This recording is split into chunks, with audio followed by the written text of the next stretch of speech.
반갑습니다. 오늘이 4월 5일입니다. 4월 5일 식목일인가요? 네. 예. 많이 들어가야지. 예.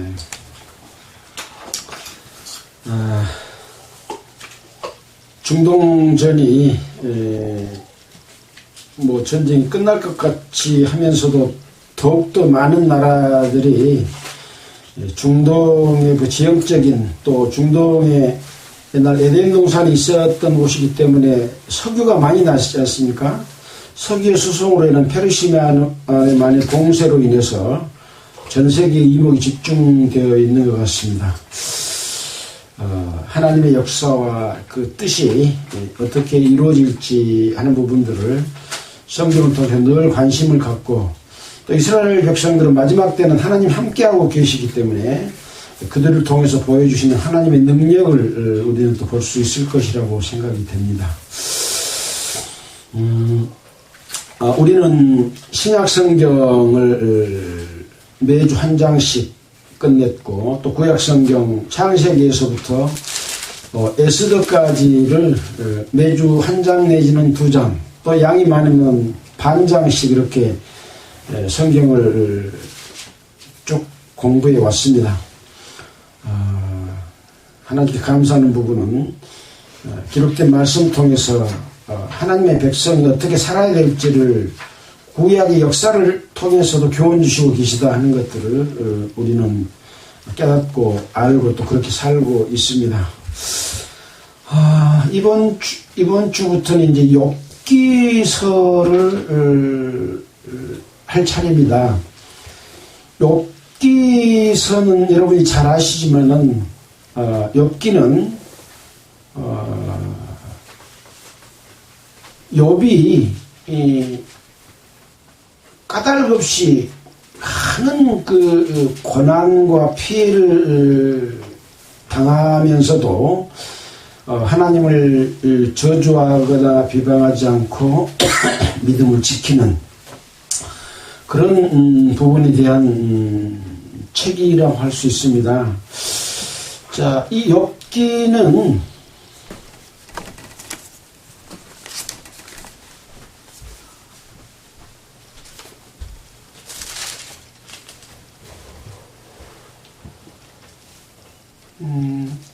우리가 에스더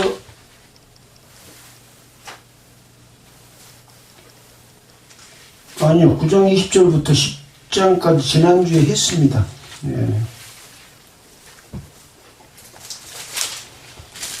에스더 다음에 욥기죠. 예. 이 욥기의 사건은 어느 때 사건인가요? 관련 서적들을 찾아보니까 족장시대에 있었던 사건이라고 기록하고 있습니다. 이 족장시대는 아브라함 족장 시대를 우리가 생각해 볼 수 있는데요. BC 2000년이니까 지금으로부터는 4000년이 넘는 그 하나님이 아브라함을 부르시고 선택할 때 있었던 그 시대의 상황을 지금 기록을 해놨습니다.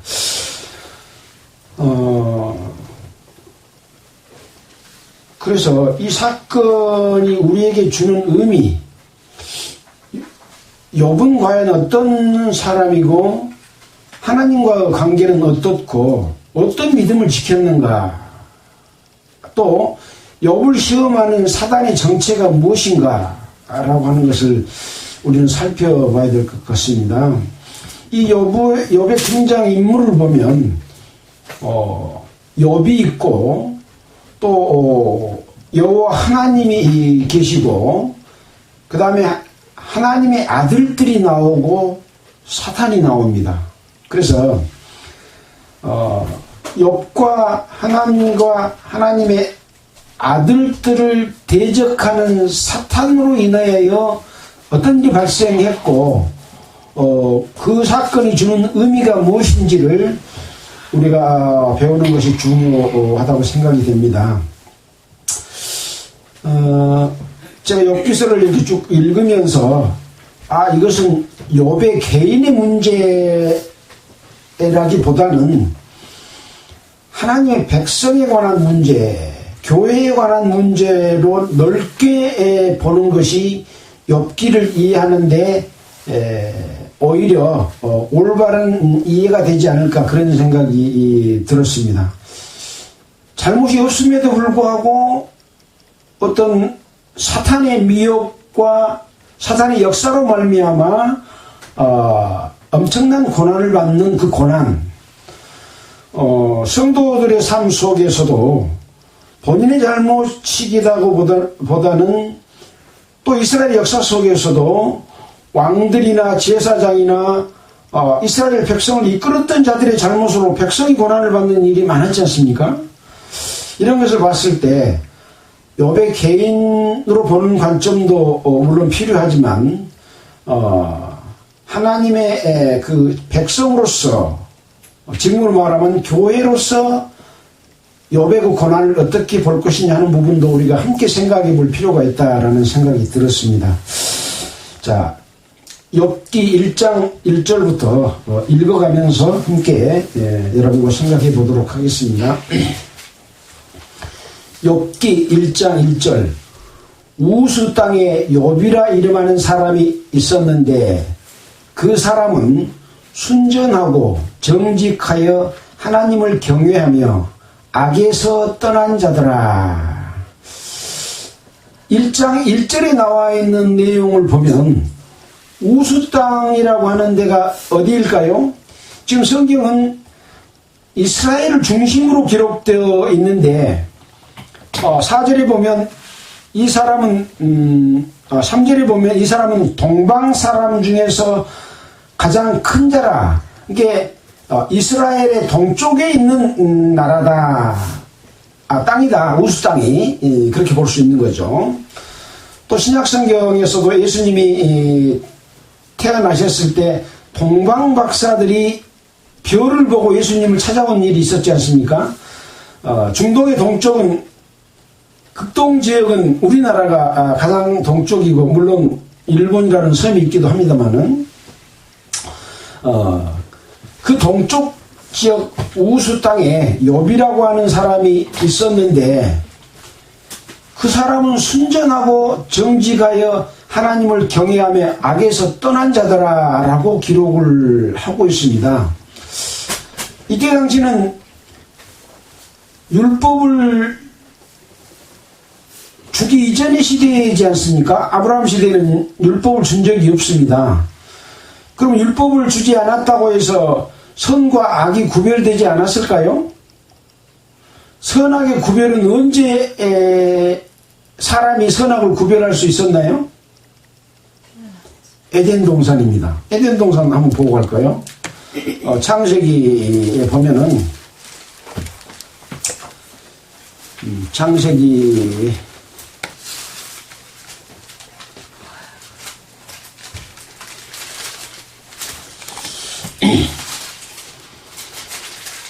창세기 3장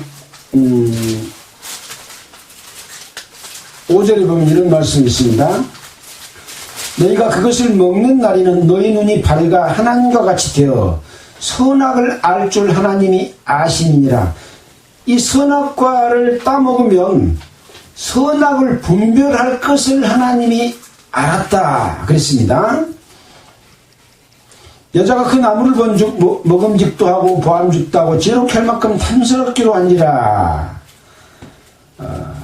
여자가 그 실과를 따먹고 자기와 함께한 남편에게도 주매 그도 먹은지라. 이에 그들이 눈이 밝아 자기들의 몸이 벗은 줄 알고 무화과 나무 잎을 엮어 치마를 하였더라. 선악과를 따먹는 순간 눈이 밝아졌는데 자기들이 몸이 벗은 줄 알고 부끄러워서 무화과나무 잎으로 치마를 하였다. 하나님께서는 그것을 먹는 날에는 너희 눈이 밝아 하나님과 같이 되어 선악을 알 줄 하나님이 아심이라. 선악과를 따먹는 순간 어떤 것이 악이고 어떤 것이 선이다는 것을 분별할 수가 있었습니다. 하나님 앞에 악한 것이 드러났기 때문에 자기를 가리기 위해서 무화과 나무로 치마를 해 입었다라고 하는 내용이고요. 22절 한번 볼까요? 여호와 하나님이 가라사대 보라 이 사람이 선악을 아는 일에 우리 중 하나같이 되었으니 여기서 우리는 누군가요? 성부와 성자와 성령 삼위가 일체이신 하나님이죠. 우리 중 하나같이 무엇을 알게 되었다고요? 선악을 알게 되었다. 사람도 무화과를 따먹음으로 말미암아 어떤 것이 선이고 어떤 것이 악인 것을 알게 됐다. 그런 내용입니다. 자, 그래서 그가 그 손을 들어 생명나무 실과도 따먹고 영생할까 하노라 하시고, 악한 상태에서 생명나무 과일을 따먹고 영생해버리면 악이 영존하게 되는 거죠. 그래서 여호와 하나님이 에덴 동산에서 그 사람을 내어보내어 그의 근본된 토지를 갈게 하시니라. 이같이 하나님이 그 사람을 쫓아내시고 에덴 동산 동편에 그룹들과 두루 도는 화영검을 두어 생명나무의 길을 지키게 하시니라. 악한 상태에서는 영생을 할 수 없도록 하나님께서 그룹, 하나님의 하나님을 보조하는 그 그룹들로서 이 생명나무를 지키게 하는 거죠. 화영검을 가지고. 자, 이렇게 해서 이 에덴 동산에서 아담을 꼬였던 것으로 말미암아 마귀가 아담을 꼬였던 것으로 말미암아 사람도 선악을 분별할 수가 있었다 하는 것을 알 수가 있죠. 분명하죠. 그래서 이때 당시에는 율법이 없었지만 족장시대, 그러니까 지금으로부터 4000년 그 이전의 시대에 살았던 욥도 순전하고 정직하여 하나님을 경외하여 악에서 떠났다 라고 하면은 하나님 앞에 선한 자라고 볼 수 있죠.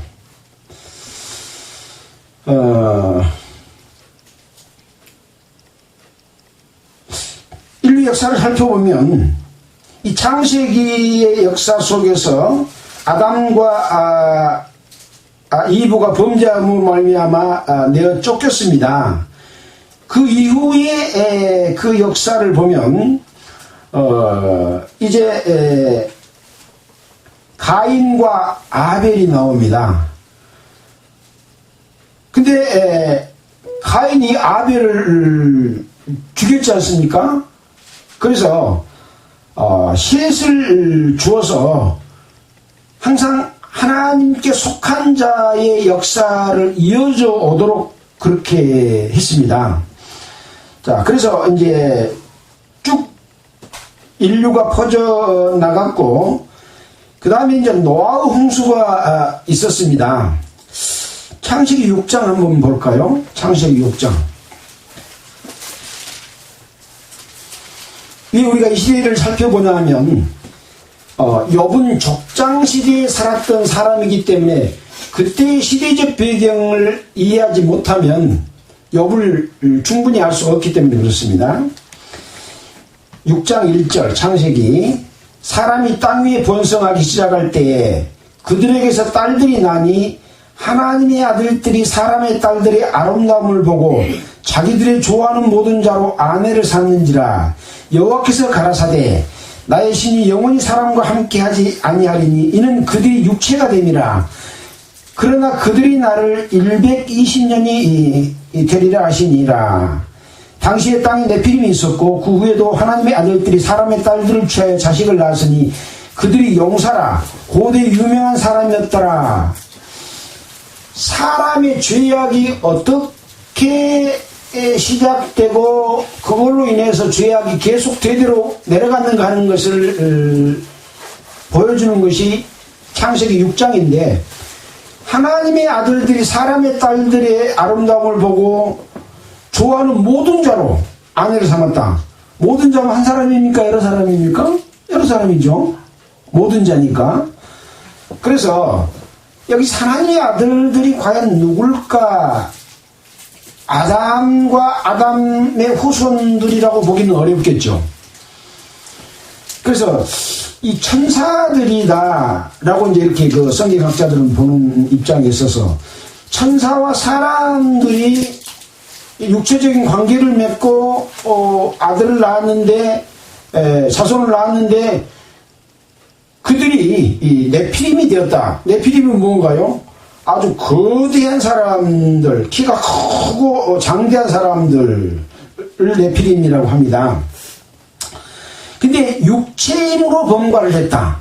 육체를 통해서 하나님의 뜻을 거역하고 범죄하고 질서를 무너뜨리는 하나님의 질서는 어떻게 하도록 되어 있나요? 하나님께서 아담을 만드시고 하와를 만들어서 독차하는 것이 좋지 못하니 결혼을 해서 한 몸을 이루고 후손이 번성할 것을 하나님께서 약속해 주셨잖아요. 근데 하나님의 아들들인 천사들이 사람의 딸들과의 관계 속에서 이렇게 네피림이 형성되고 사람이 났다. 근데 그들이 고대 용사다. 사람의 산물, 질서를 떠난 어떤 그 관계, 그리고 과연 천사가 사람과 관계를 맺을 수 있나 하는 부분에 대해서는 천사도 육체를 입고 왔던 내용들이 소돔과 고모라에서도 나왔죠. 그래서 천사를 숨겨줌으로 말미암아 그 구원을 받는 그런 일이 있었던 것처럼 뭐 동성연애도 있었고 천사를 사람이 취하는 그런 일도 있었고 하는 일들이 있었던 것을 봤을 때 그러한 부분으로 해석이 될 수 있는 부분이다. 자, 그래서 5절에 보면 여호와께서 사람의 죄악이 세상에 관영함과 그 마음의 생각의 모든 계획이 항상 악할 뿐임을 보시고 땅 위에 사람은 지으셨음을 한탄하사 마음에 근심하시고 가라사대 나의 창조한 사람을 내가 짐내에서 쓸어버리되 사람으로부터 육축과 기는 것과 공중의 실까지 그러하리니 이는 내가 그것을 지었음을 한탄함이니라.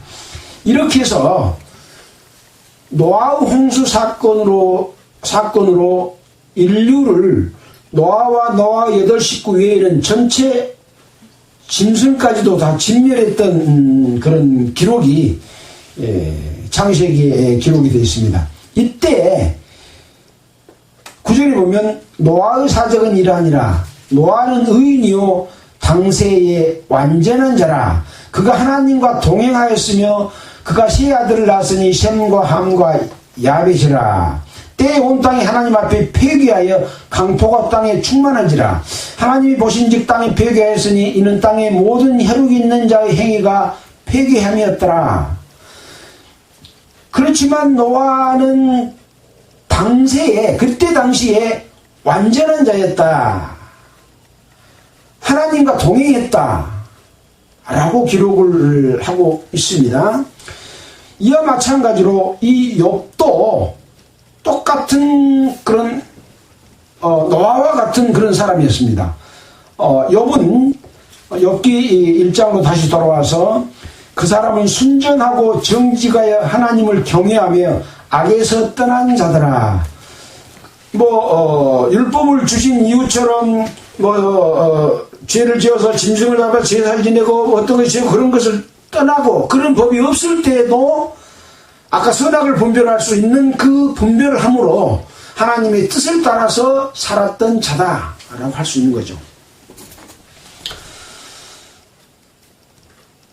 그 소식은 남자가 7이요 여자가 3이며 그 소유물은 양이 7천이요 약대가 3천이요 소가 500결이요. 결의가 뭔가요? 결의. 소 2마리로 끄는 큰 쟁기를 결이라고 합니다. 그러니까 여기 소가 500결이라고 하면은 2마리가 끌면 몇 마리인가요? 1000마리죠. 1000마리다 그런 얘기입니다. 500결이란 말은 2마리가 결의를 끌으니까 500결이니까 1000마리다 그런 얘기죠. 암나기가 500이며 종도 많이 있었으니 이 사람은 동방 사람 중에 가장 큰 자라. 동쪽 지역에 살고 있는 사람 중에서 하나님 앞에 순전하고 정직하며 하나님을 경외하고 악에서 떠난 자로서 하나님의 축복을 받고 있는 동방에서 가장 큰 사람이다 라고 할 수 있는 사람이었습니다. 자, 그래서 그 아들들이 자기 생일이면 각각 자기 집에서 잔치를 베풀고 그 누이 셋도 청하에 함께 먹고 마심으로.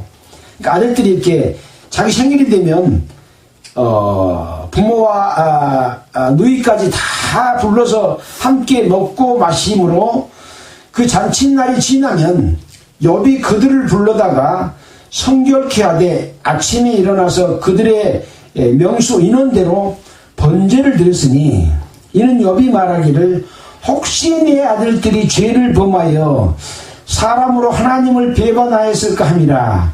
욥의 형사가 항상 이러하였더라.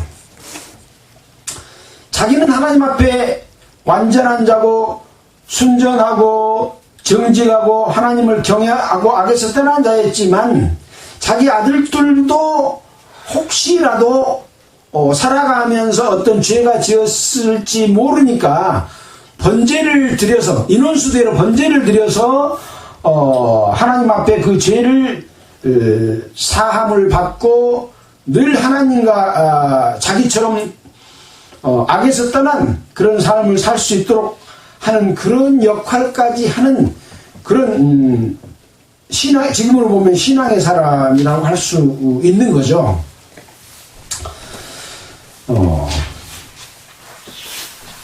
6절입니다. 하루는 하나님의 아들들이 와서 여호와 앞에 섰고 사단도 그들 가운데 왔는지라. 여기 하나님의 아들들이라고 하는 이 하나님의 아들들과 아까 노아 시대의 홍수 이전에 있었던 그 하나님의 아들들이라는 말과는 단어가 똑같죠. 그래서 여기서도 영적인 그 존재로서의 하나님의 아들들도 오고 또 영적인 존재로서 사단도 그들 가운데 왔다라고 생각해 보면 틀리지 않을 것 같습니다. 여호와께서 사단에게 이르시되 네가 어디서 왔느냐라고 물어보니까 사단이 여호와께 대답하여 가로되 땅에 두루 돌아 여기저기 다녀왔나이다. 여호와께서 사단에게 이르되 네가 내 종 욥을 유의하여 보았느냐? 그와 같이 순전하고 정직하여 하나님을 경외하며 악에서 떠난 자가 세상에 없느니라 라고 이 사단한테 두루 돌아서 왔다고 하니까 욥을 네가 살펴봤냐? 라고 물어보면서 그와 같이 순전하고 정직하여 하나님을 경외하여 악에서 떠난 자가 세상에 없다. 이렇게 이야기를 했습니다. 그러니까 사탄이 뭐라고 하냐면 사단이 여호와께 대답하여 가로되 욥이 어찌 까닭 없이 하나님을 경외하리까? 라고 말합니다. 주께서 그와 그 집과 그 모든 소유물을 산 울로 두르심이 아니니까? 주께서 그 손으로 하는 바를 복되게 하사 그 소유물로 땅에 널리게 하셨음이니이다. 이제 주의 손을 펴서 그의 모든 소유물을 치소서. 그리하시면 정령 대면하여 주를 욕하리이다. 하나님이 욥에게 아까 저 위에서 말한 남자 아들을 7, 딸을 3, 그 다음에 소유물 양과 약대와 소와 암나귀와 많은 종들까지 주었기 때문에 이렇게 축복해 줬기 때문에 하나님이 욥을 그렇게 경외하지 까닭 없이 하나님을 경외했겠습니까? 만약에 이걸 뺏어버리면 하나님을 욕할 것입니다 라고 말한 거죠. 이 사단의 마음이 바른가요? 바르지 못한가요? 바르지 못하지요. 아니 지금 사단이 하는 역할은 뭔가요? 우리가 사단에 대해서 알아볼 필요가 있죠. 이사야 14장 보겠습니다. 이사야 14장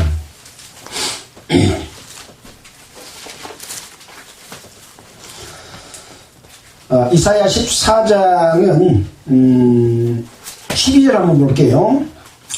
너 아침의 아들 계명성이여. 이 계명성은 이제 천사 중에 한 사람인데요. 어찌 그리 하늘에서 떨어졌으며 너 열국을 엎은 자여 어찌 그리 땅에 찍혔는고. 너가 네 마음에 이르기를 내가 하늘에 올라 하나님의 뭇별 위에 나의 보좌를 높이리라. 내가 북극 지표의 산 위에 자정하리라. 가장 높은 구름에 올라 지극히 높은 자와 비기리라 하도다. 그러나 이제 네가 음부 곧 구덩이 맨 밑에 빠치우리로다.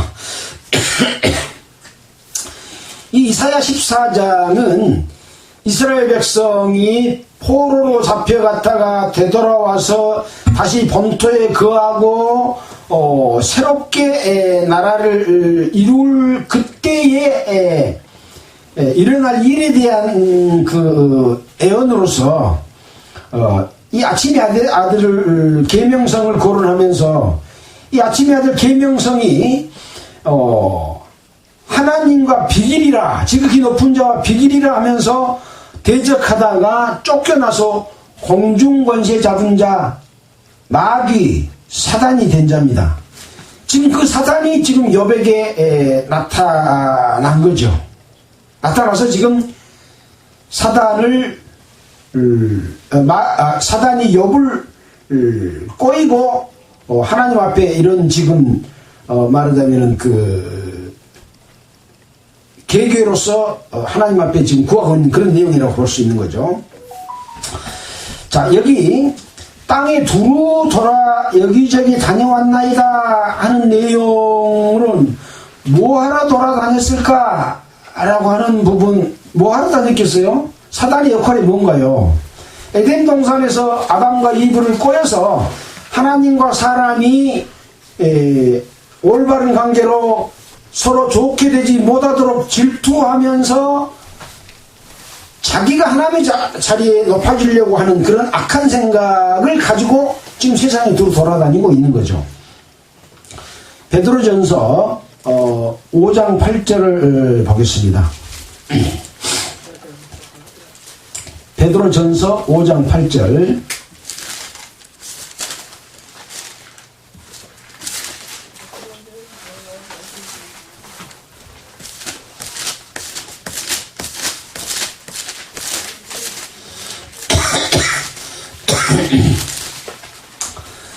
(5장 8절에) 이런 말씀이 있습니다. 근신하라, 깨어라, 너희 대적 마귀가, 여기 마귀는 사단이죠. 우는 사자같이 두루 다니며 삼킬 자를 찾나니 너희는 믿음을 굳게 하여 저를 대적하라. 이는 세상에 있는 너희 형제들도 동일한 고난을 당할 줄을 알미니라. 지금 베드로전서에 이 기록된 이 말씀은 성도들에게 근신하고 깨어 너희 대적 마귀가 우는 사자같이 두루 다니며 삼킬 자를 찾는다. 사탄이 성도들을 삼킬 자를 찾는 거예요. 어떤 사람이 하나님을 떠나서 나를 섬기게 할까, 내가 하나님의 자리까지 올라갈까 하면서 그렇게 삼킬 자를 찾아다니는 것처럼 지금 욥에게 세상에 두루 돌아다녀서 여기저기 갔다가 왔다 하는 것이 같은 내용이라고 볼 수 있는데, 그 뒤에 보면 이런 말씀이 있지 않습니까? 너희 형제들도 동일한 고난 당할 줄을 알미니라. 그러니까 지금 욥이 당한 고난은 마귀로부터 오는 고난이라고 알 수 있어요, 없어요? 알 수가 있죠. 이것은 성도들이 당할 고난과 같은 종류의 고난이라고 볼 수 있는 거죠. 개인의 고난일 수도 있고 교회가 당한 고난일 수도 있고 하나님의 백성이 당한 고난일 수 있습니다.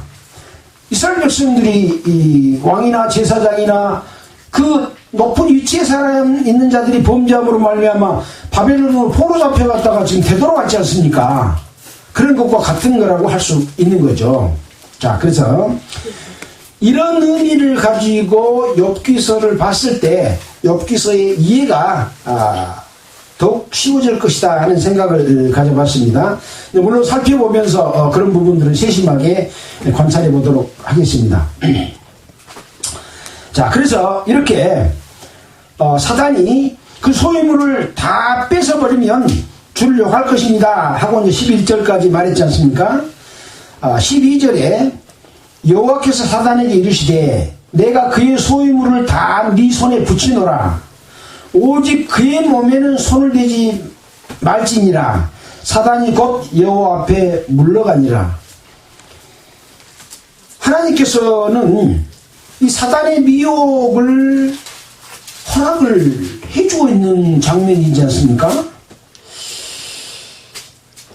하나님께서는 성도들을, 이스라엘 백성들을 연단을 했지 않습니까? 그래서 성경에도 보면 풀무불에 연단하여 정금같이 나오리라 그런 말씀이 있는 거죠.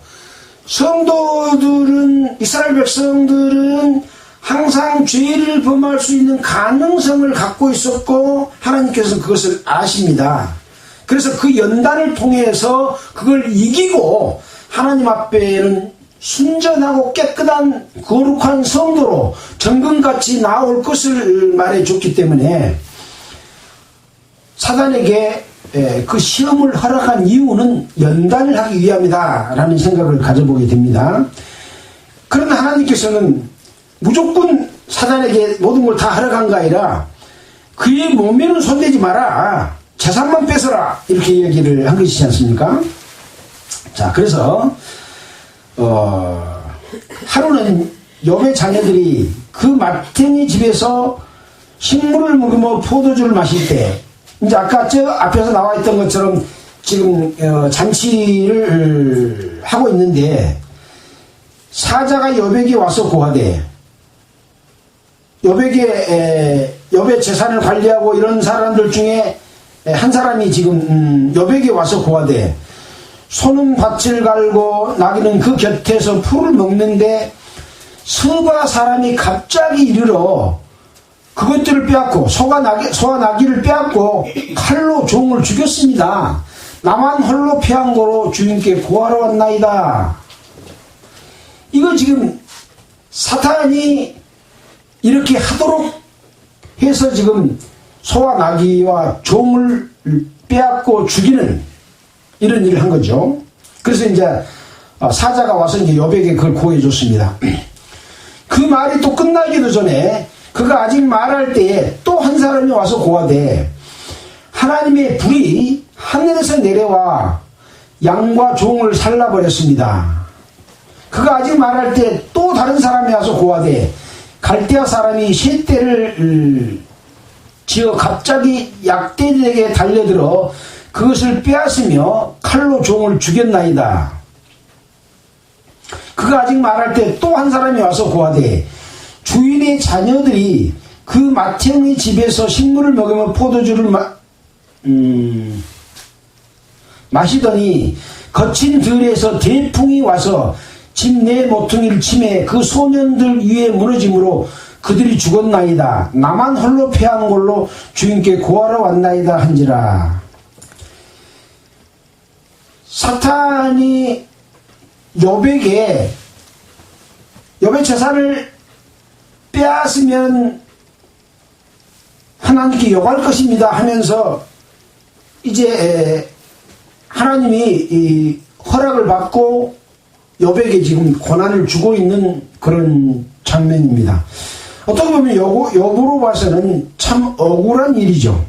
자기 어떤 잘못으로 인해서 이런 화가 있는 것이 아니라 사탄의 미혹으로 화가 입혀진 것이지 않습니까?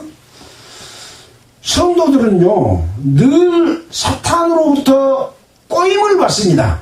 물론 그 꼬임은 자기 욕심에 끌려서 미혹을 받게 되는 것이기 때문에 사탄은 그걸 잘 이용해서 두루 돌아다니며 삼킬 자를 찾아서 미혹하겠죠. 자, 그런 상황이 벌어졌습니다. 그래서 욥이 일어나서 겉옷을 찢고 머리털을 밀고 땅에 엎드려 경배하며 가로되 내가 모태에서 적신으로 나와 싸운즉 또한 적신이 그리로 돌아가올지라. 주신 자도 여호와시요 취하신 자도 여호와시오니 여호와의 이름이 찬송을 받으실지니이다 하고, 이 모든 일에 욥이 범죄치 아니하고 하나님을 향하여 어리석게 원망하지 아니하니라. 사탄의 미혹을 당했지만 자신의 잘못 없이 사탄으로 말미암아 피해를 입은 것에 대해서도 이것을 욥은 하나님께서 나에게 주신 축복인데 주신 자도 여호와시요 또 취하신 자도 여호와시니 여호와의 이름이 찬송을 받으실지어다 하고 하나님 앞에 오히려 그렇게 이야기를 합니다. 이것은 바로 하나님의 백성인 성도들이 어떤 고난을 당할지라도 마귀 고난으로 당한 피해를 원망하지 아니하고 하나님께 이렇게 말할 수 있는 마음을 가져야 되는 것이다 라고 하는 것들을 우리에게 교훈 주는 내용이라고 할 수 있습니다. 자, 그래서 이 사단의 공격은 항상 악한 자에게 공격을 하는 것뿐만 아니라 선한 자에게도 이런 공격이 내려집니다. 악한 자는 실은 누구 편인가요?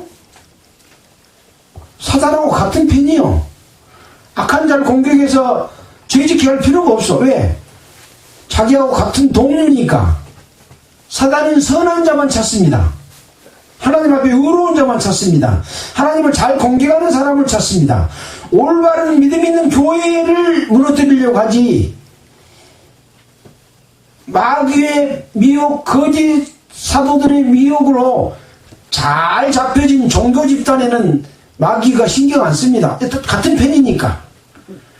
그 중에 올바른 믿음을 가진 자를 찾아서 고난을 주고 피해를 주고 자기 편으로 몰아가서 자기가 군림하려고 하는 그런 생각을 갖고 있는 것이 사탄이다 라고 생각해 봤을 때, 우리는 이 욥기서를 통해서 사탄의 계교가 무엇인지를 알고 욥처럼 우리가 마음으로 신앙의 자세를 갖고 승리하는 그런 성도들이 되어야 되겠다라는 생각으로 욥기서를 바라보게 되었습니다. 이 욥은 아브라함과 동시대의 사람이라고 했습니다. 자, 그러면 하나님께서는 아브라함을 택했던 장면이 창세기 6장에 나와 있나요? 6장 한번 봐볼까요? 창세기 6장. 창세기 12장입니다.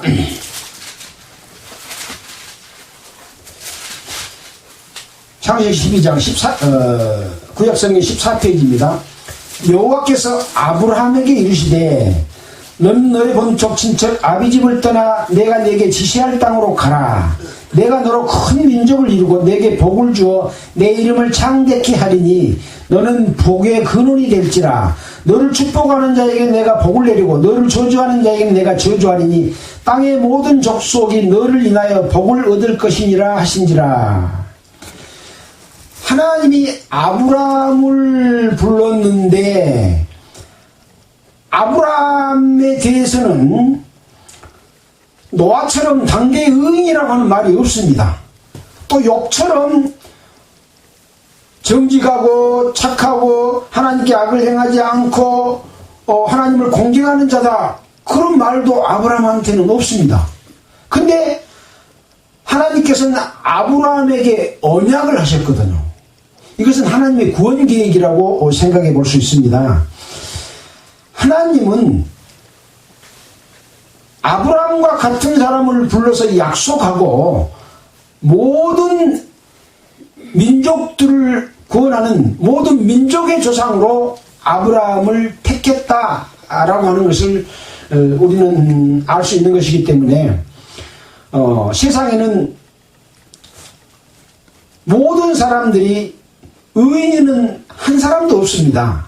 악한 자들을 구원하시는 하나님의 계획을 아브라함을 통해서 주신 것이죠. 그래서 이제 그 뒤에 보면은 이런 내용이 또 나오지 않습니까? 이 애굽으로 이제 아브라함이 갔습니다. 갔는데 자기 아내를 데리고 애굽으로 가는데 자기 아내 사례가 굉장히 아름다운 이쁜 그런 여인이었습니다. 애굽 사람이 그대를 볼 때 이르기를 그는 그의 아내를 하고 나를 죽이고 그대는 살리리니 원컨대 그대는 나의 누이라 하라, 동생이라고 해라. 그래야면 내가 그대로 인하여 안전하고 내 목숨이 그대로 인하여 보존하겠노라. 그러니까 내 아내라고 하면 아내를 빼앗기 위해서 나를 죽이고 니는 뺏어갈 테니까 동생이라고 하라. 그러면 아내는 뺏어가고 나는 산다 이 말이에요. 그런 불량한 마음을 가진 것이 아브라함이지 않습니까? 그래서 아브라함은 당대의 의인이라고 하는 말이 없습니다. 이렇게 비교해 봤을 때 욥이나 노아는 얼마나 율법이 없었던 시제지만 선악을 분별하고 하나님을 공경하는 것을 올바른 진리로 알고 살았던 사람이다 라고 하는 것을 우리는 생각해 볼 수 있습니다. 마찬가지로 우리 이방인들에게 하나님께서 율법을 주신 적이 없습니다. 다만 우리는 그것을 거울 삼아서 우리가 어떻게 살아야 될지를 배우고 있는 것일 따름이지. 로마서 2장을 한번 볼까요? 로마서 2장.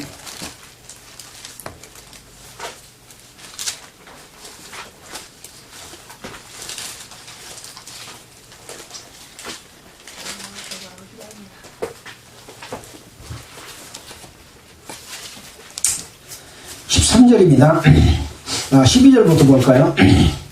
무릇 율법 없이 범죄하는 자는 또한 율법 없이 망하고 무릇 율법이 있고 범죄하는 자는 율법으로 말미암아 심판을 받으리라. 하나님 앞에서는 율법을 듣는 자가 의인이 아니요 오직 율법을 행하는 자라의 의롭다함을 얻으리니 율법이 없는 이방인은 율법이 있어요 없어요? 율법이 없다 그랬죠? 본성으로 율법의 일을 행할 때는 이 사람은 율법이 없어도 자기가 자기에게 율법이 되나니 이런 이들은 그 양심의 증거가 되어 그 생각들이 서로 혹은 송사하며 혹은 변명하여 그 마음에 새긴 율법의 행위를 나타내느니라. 그러니까 율법이 없어도 양심이 이것이 죄다 죄 아니다 하는 것을 스스로 깨닫게 해준다 이 말이에요.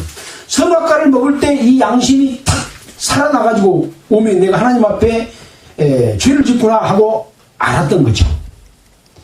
이것이 잣대입니다. 잣대. 죄와 죄 아닌 것을 구별하는 잣대요. 이 양심이 노아에게도 있었고 욥에게도 있었고 이 양심을 따라 하나님을 공경했기 때문에 하나님께서 의로운 자다, 하나님을 공경하는 자다 이렇게 말할 수가 있었다고 하는 것입니다. 그래서 율법은 실은 이제 출애굽한 이스라엘 백성들 자기 백성에게 어떤 것이 죄냐 아닌가를 알게 하고 죄 있는 자를 제사법으로 제사를 지내서 다시 하나님과 죄사함을 받고 화목하게 하는 방법으로 죄가 죄인 걸 알라고 준 것이라는 거죠. 왜? 양심이 있어도 그걸 지키지 않고 죄를 지니까 실제 율법판에다가 이 율법을 새겨서 너가 이거 보고 구분해서 너가 죄 짓지 마라. 저는 죄 지면 나 앞에 돌아가려면 죄값으로 죽음을 치러라. 그러기 위해서 주신 것이죠. 자, 오늘은 욥기 1장에서 욥기가 가지고 있는 시대적 상황과 등장인물을 통해서 한번 전체적인 부분을 앞에 미리 생각해보는 그런 시간을 가졌습니다. 여러분들 이제 욥기서를 쭉 읽어보시면서 이러한 관점에서 성경을 살펴본다면 아마 하나님께서 여러분들에게도 깨달음을 주시리라 믿습니다. 기도드리겠습니다. 하나님 아버지 감사합니다. 정말 어렵게만 느껴졌던 욥기, 아무 잘못이 없음에도 피해와 고난을 당했던 욥이 끝까지 하나님을 배반하지 않고 믿음을 지켜서 승리하는 욥에 대한 기록이 되어 있습니다. 이 기록을 올바르게 이해하고 깨닫고 우리가 욥의 삶을 본받는 그러한 신앙인이 되도록 주님 도와주시옵소서. 이 모든 말씀을 우리를 권해주신 예수 그리스도 이름으로 기도드렸습니다. 아멘. 찬송가는 440장 하겠습니다.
마치겠습니다.